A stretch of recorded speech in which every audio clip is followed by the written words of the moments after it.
Hi, I guess it's me again. And I know na nakapag-skip ako ng isang araw which proves my inconsistency sa mga bagay. Not sa mga bagay, but sa mga, uh, I guess bagay na I'm trying to improve or learn. But I'm not a quitter. I've declared that to myself. That's why I'm here. Although I skip one day, we won't stop, diba? And yeah, I took up the courage na magsalita ngayon para mag-explain lang or magkwento lang ng mga bagay-bagay na nangyari kahapon, mostly kahapon. We had this class which is called art appreciation, and it is mostly it revolves around discussing art, appreciating art, hence art appreciation, and learning backgrounds, history, mga terms na nagdi-describe sa art. And while in class, kasi syempre di ba nagtuturo yung teacher,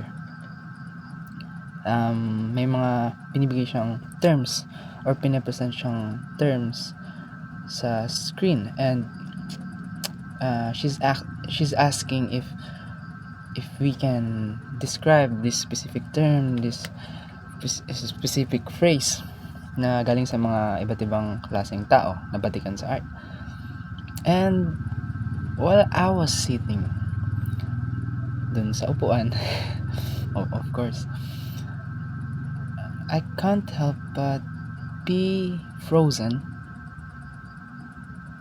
I'm scared actually na magsalita. Although sinasabi ko sa sarili ko na I want to be good at speaking. I want to be able to articulate my thoughts well. But at the moment na nandun na sa mismong scenario, I can't think of any.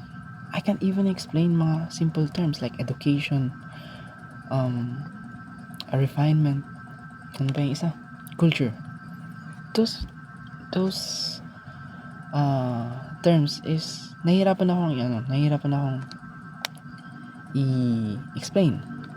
Even sa sarili ko habang nakaupo ako doon, di ba nga tinatawag. Lalo na pag tinawag ako, ano sasabihin ko? That's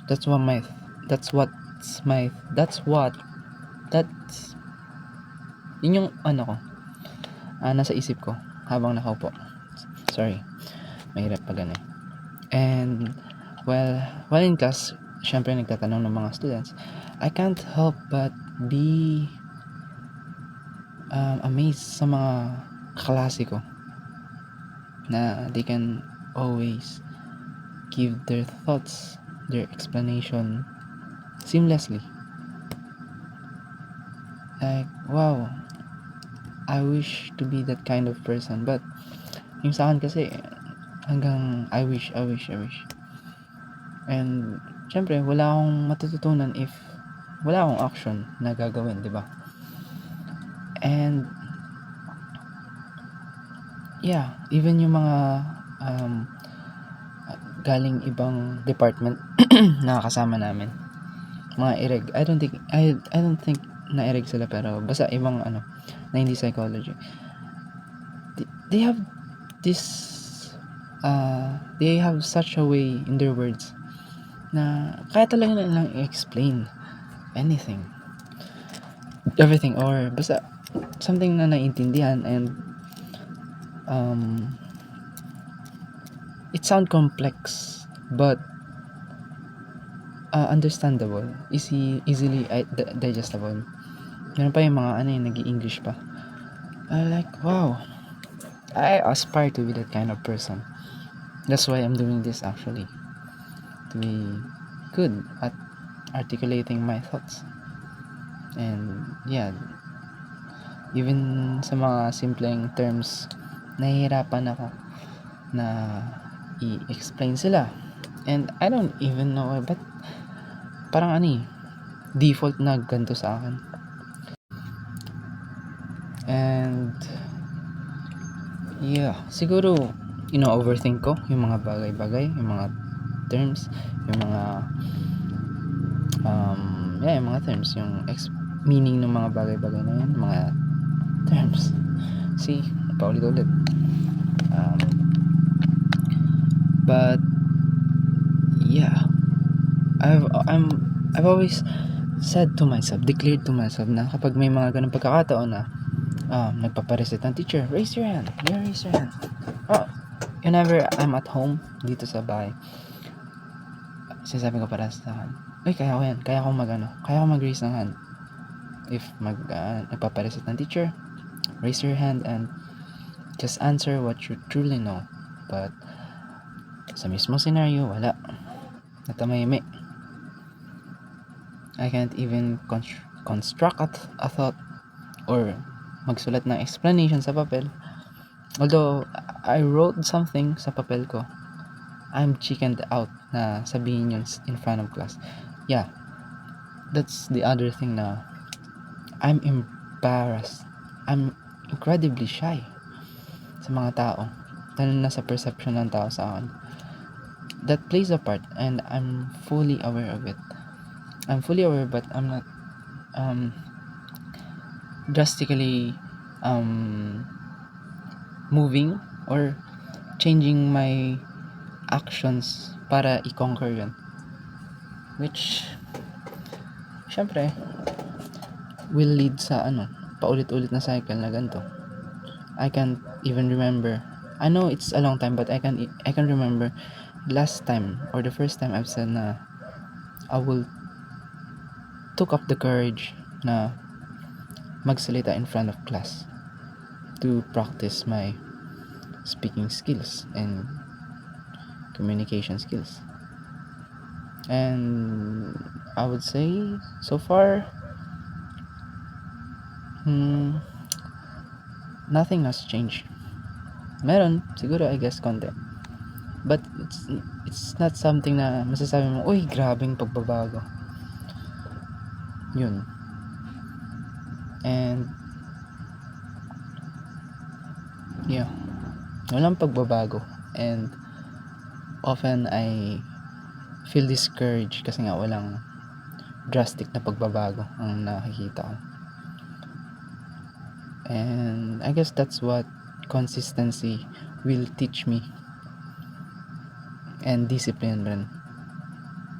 Sa ganitong bagay, sa pag-video, I sworn to myself na every day, every single day, I will record myself and just say anything, basically anything na lumalabas nanggagaling sa thoughts ko, to practice my speaking skills, to express what's deep inside this freaking brain. I didn't swear. Hindi ako nag-swear. Hindi ako nagbura. That's freaking. Sana hindi ma-ban ng YouTube. But anyways, I also noticed na kapag nagsasalita ako sa sarili ko, kinakausap ko ang sarili ko, my thoughts often flows well. I mean, may nasasabi ako sa certain speed, certain rate na I would consider na at least mabilis. But when I talk to someone, to another person, parang yun, na zone out ako and I don't know what to say. Wala akong masabi. So, another part is, aware ako nito. Another part is, I'm trying to impress that person. So, I'm always casually looking for a word that is perfect sa sasabihin ko for me to sound smart. Ano nangyari? Wala nangyayari. It's like I'm speaking just to impress people.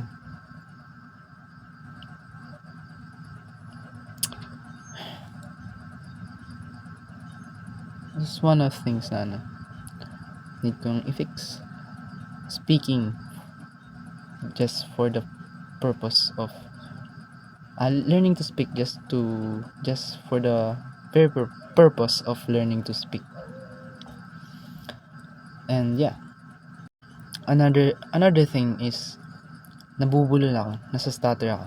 I don't know if you've noticed, because if anyone's watching this video, na nabubulol ako. Lalo na sa mga even if lalo na sa mga English words. If I spoke full English, thoroughly English, parang nagmamash-mash lahat ng sound sa bibig ko. And nauutal ako. Nauutal and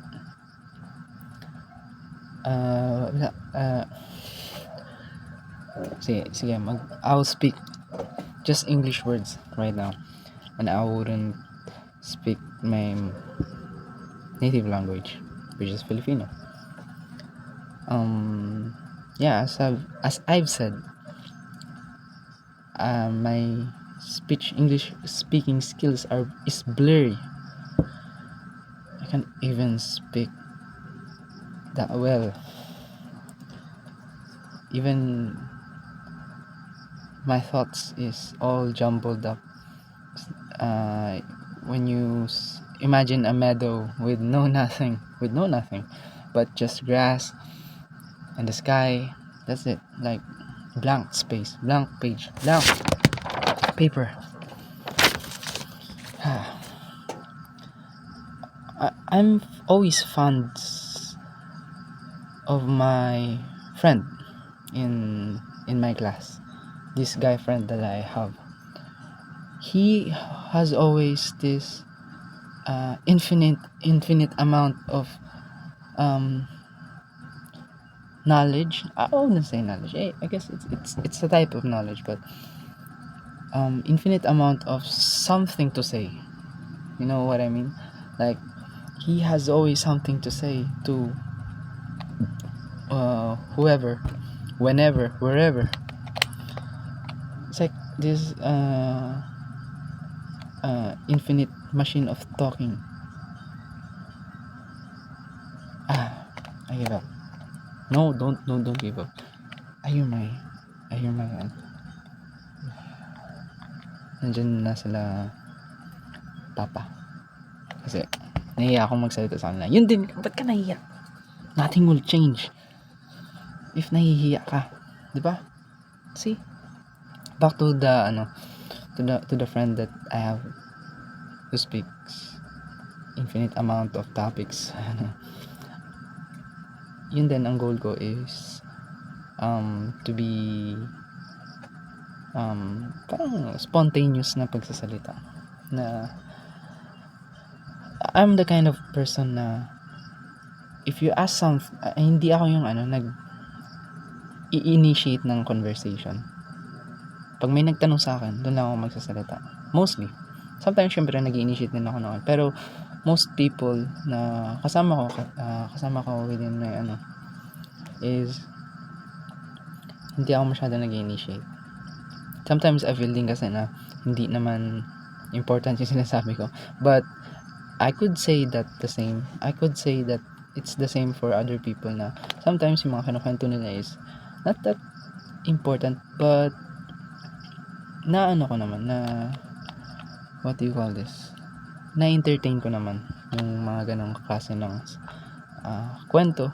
But when it's time for me na magkwento, na-overthink ko din na this is not important. Kaya siguro I find myself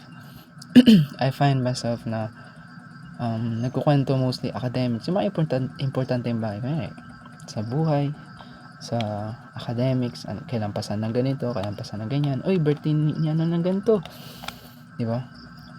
And yun din siguro need ko i-fix, not siguro, but that's the other thing na I need to fix if I really want to converse well sa ibang tao. Like, kamusta ka sa ganito, and notice things din na din sa ibang tao, parang a part of their lives. Hihina ko kasi saan talaga sa formulation ng thoughts, but we'll get there as long as I'm consistent. I'm sure itong ginagawa ko is may patutunguhan, and dun lang ako kumakapit.